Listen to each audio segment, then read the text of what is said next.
If you've been feeling like God is um, allowing everything to fall apart lately, like He's just removing things from your life one after another, instead of adding to it, this message is for you. Today, we'll talk about the large army that Gideon assembled and talk about the way that God responded to it. It's going to shock you.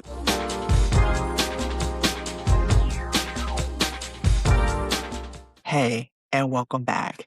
If you've been following along this month, we've been talking about moving in God's strength instead of our very own.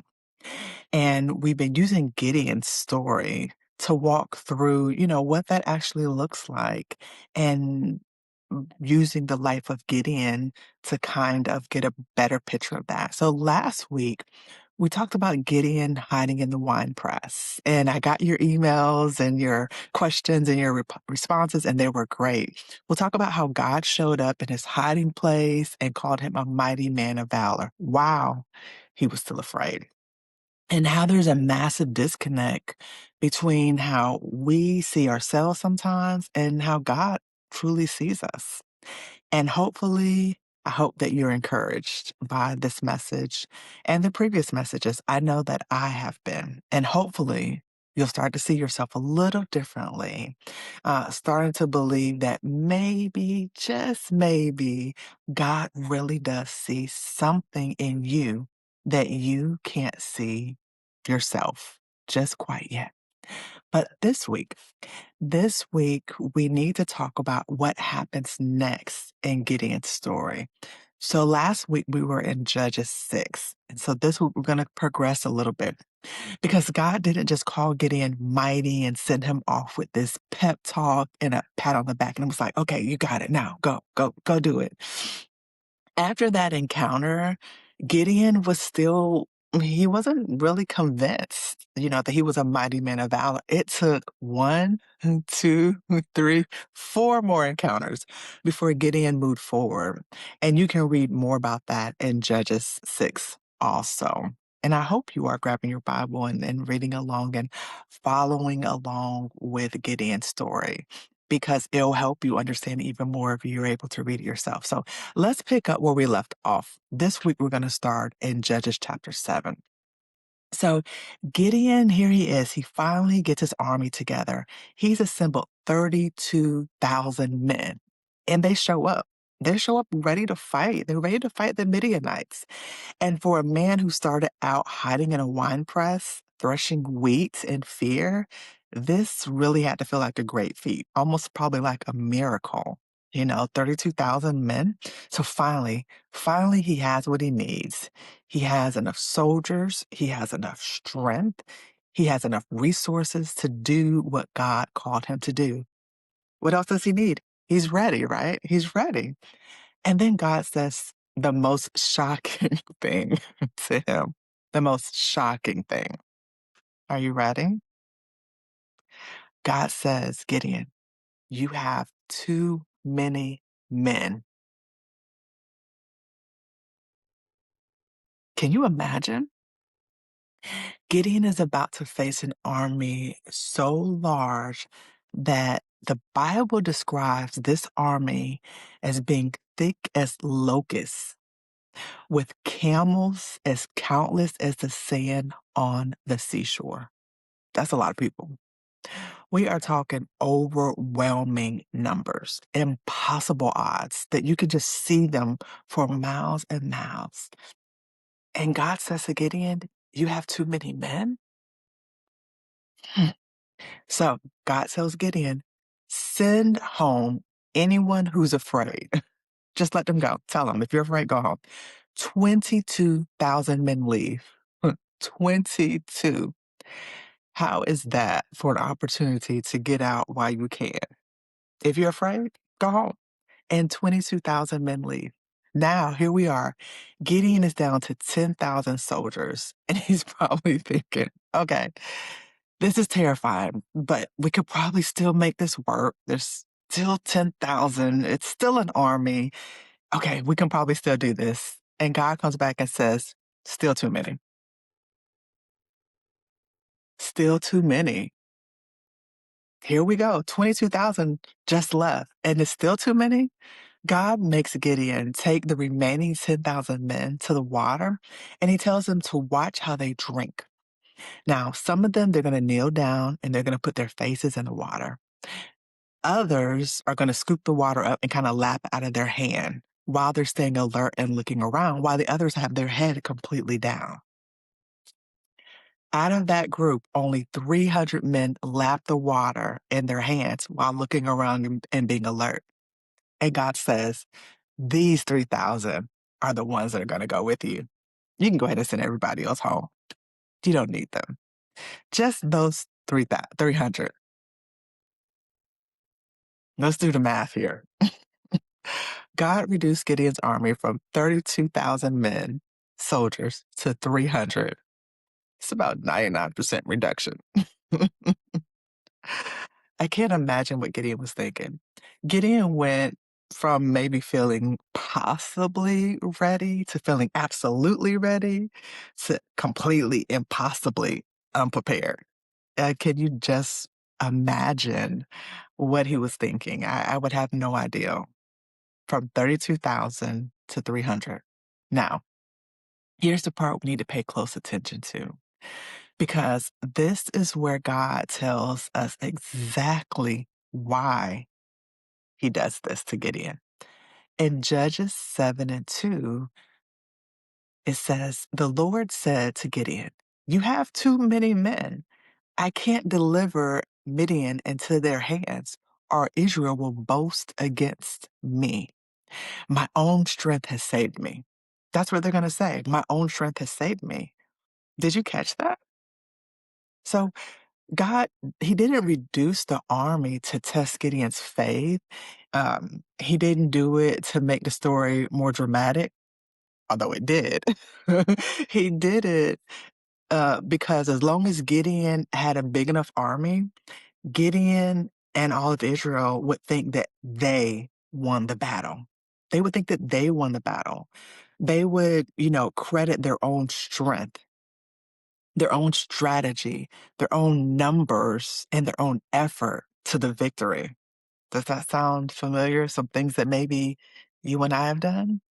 And God said, not this time. This victory is going to be so impossible that there will be no question about it. There'll be no question who won it. Nobody will even be able to question it. Listen, friend, I need to ask you something, and I want you to be really, really honest with yourself. What has God been removing from your life lately? Think about that. Maybe it's the time you used to have some margin in your schedule, just a little bit of extra space, and now every single day feels just packed to the brim. It's packed. Maybe it's energy. You used to be able to power through your day, just power through it. But now it seems like you're running on fumes and you really don't understand why everything feels so hard. I just feel so hard to get through the day. Maybe it's resources. Money is tighter than it's been. Help is harder to find. Doors that used to open easy are now closing. Maybe it's confidence. You used to feel capable, like you knew what you were doing, and now you're just kind of questioning everything. Maybe it's control. That one's for me. Your plans keep falling apart no matter how hard you try to hold them together. You're just trying to hold them together, and they just keep just falling apart. Maybe it's people. Friendships have shifted. Support systems have faded. You feel more alone than you've ever felt in years. And here's what you've been thinking. Here's what I know at those times I've been thinking. I've been thinking, I'm praying, God, I need more of these things, not less. Why are you taking them away? Why are you taking away what I need, what you've called me to do? I need these things. I'm already struggling. I'm already exhausted. And now here you are. You're stripping away the very things that I thought would help me get through all of this. You've stripped away friends and resources and opportunities that I thought I needed and all these things. But what if, and I know it's hard to hear, what if God isn't taking these things away to punish you, to punish me? What if He's stripping away everything that we've been relying on so that finally we fully rely on Him? Fully, not our resources, not our ability and skills, not the people we know, not our friendships, but rely on Him. Here's the truth that sometimes we don't like to admit. We've been building our own armies. You can call it what you want to, but we've been building our own armies. We've been reading all the right books, attending all the right conferences, building all the right habits, creating all the right systems, developing all the right skills. I know I'm guilty of all these things and I've talked about them before. And listen, there's nothing inherently wrong with any of those things. There's nothing wrong with being prepared. There's nothing wrong with growing yourself and learning and just being responsible, except when we start believing that those things are what's going to get us through. Those things are what we have to have.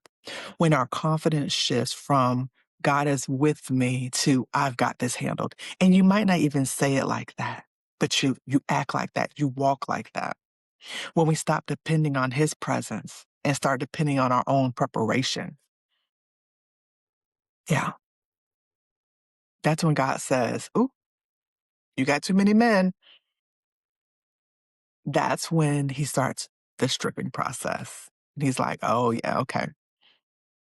You're relying on yourself and your ability, your skill. You got let's pull it back some. I've been there. I've spent years building my own army per se. I built my resume, built my reputation. I built my skills and my strategies and my 5-year plans and my 10-year plans. I read the books, attended the conferences, networked with the right people. And all of that, all of it was good. And it was helpful. It was very helpful until it became what I was trusting in instead of God. Until my morning time that was just nice quiet time became less about just sitting and having an encounter with God and more about making sure I did it at this time. And it felt like checking a box. But I didn't look at it that way until my prayers became less about, God, what do you want me to do? What do you want from me? And more about, God, bless the things that I've already decided to do. And hear me, you might not say it like that, but there's ways that we have for saying things that um, let God know that we're relying on ourselves and not Him. And then that's when God started stripping things away. Not because He was angry with me, not because He's angry with you, not because we did something wrong, but because I had built such a big army that there was no room left for Him to fight my battles because I thought I could do it by myself. So let me ask you, what army have you been building? What are you trusting in that isn't God Himself? Is it your education? Is it your experience? Your personality? Maybe it's just your past successes. You know, is it your ability to figure things out? Your capacity to work harder than everybody else? Maybe you have a track record of making things happen.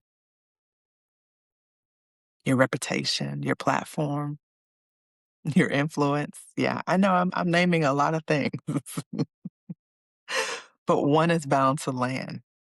And just remember that None of those things are bad, but if they've become what you or me are relying on instead of God's presence, then they've become too many men, and God is gonna reduce the army that we built. So now, here's the good news, and this is what I need you to hold on to. God doesn't strip you down to leave you defenseless. He's not going to take away these things and leave you defenseless. After God reduced Gideon's army to 300, he gave him weapons, but the weapons they expected. That was not the weapons they expected. There were no swords, no shields, and no spears. Instead, he gave them trumpets, empty jars, and torches. Yes, worship, brokenness, and light. Ah, gosh. And with those three things, 100 men defeated an army of thousands. Those 300 men defeated an army of thousands. So, friend, what is God stripping away? Is he stripping away your strategies, your resources, your carefully built plans? But he's not doing it to leave you helpless, but to give you the only weapons that will actually work. What if he's reducing your army so you'll stop fighting in your own strength and start walking in his? The weapons that God gives, they don't seem to be impressive to the world. They don't look powerful on a resume, but they are the weapons that win the battles that we could never win on our own.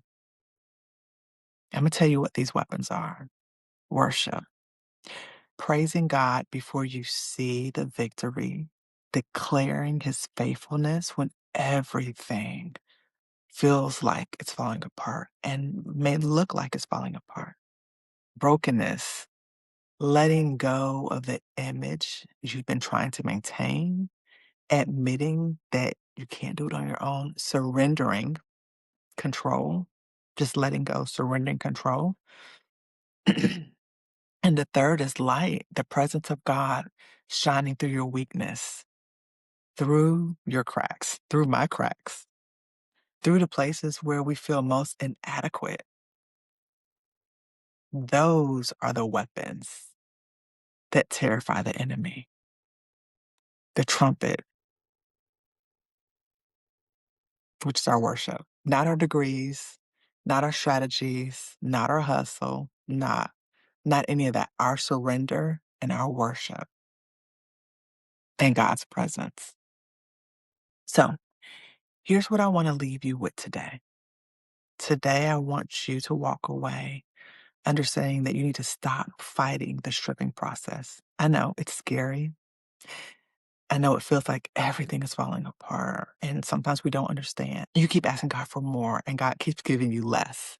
But what if less is actually more? What if the reduction is the preparation? What if God is positioning you and me for a victory that will leave absolutely no doubt who won the battle?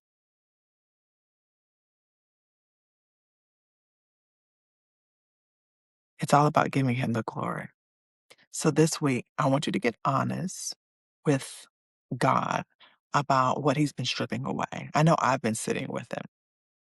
Don't spiritualize it. Don't try to make it more than what it is. Don't try to have the right answer. Don't do all that. Just tell him the truth. God, you're taking away blank, and I'm scared. You're removing people I thought I needed, and now I feel alone. God, you're closing doors I thought were part of your plan, and now I'm confused. Say these things out loud, write them down, bring it to the light. And then this is the hard part. Surrender it. Surrender it. Stop trying to get it back. Stop trying to go back and get it back. Stop trying to rebuild what God is tearing down. Stop trying to hold on to the army that he's asking you to release. Let him reduce your army because the victory that he's preparing you and me for requires his strength, not my strength, not your strength. We're not capable. And when we finally step into that victory, when we look back at the battle that we fought, that we thought would destroy us, and we realize that God won in worship, brokenness, and light, we'll understand why he had to strip everything else away first. It'll all make sense then. But as we're going through it, a lot of times it just leaves us confused and wondering why. So listen, I know it isn't easy to hear. Nobody wants to go through the stripping process. It never feels good while you're in it. Never. As many times as you go through it, but I promise you, God isn't removing things to hurt you. He's making room for himself. He's reducing your army, my army, so that there'll be no question about who gets the glory when we win. And we win, just so you know. So next week, we're going to talk about the impossible weapons, what God actually gives us when he strips away what we thought we needed. But for now, I just really want you to sit with this thought, okay? Sit with the thought that you're not being punished, you're being positioned, okay? The stripping isn't the end, it's the preparation for the victory that only God can win. So, stop building armies because God's going to reduce them anyway. Start trusting the God who fights our battles, the battles that we can never win on our own. And until then, I'll see you next week.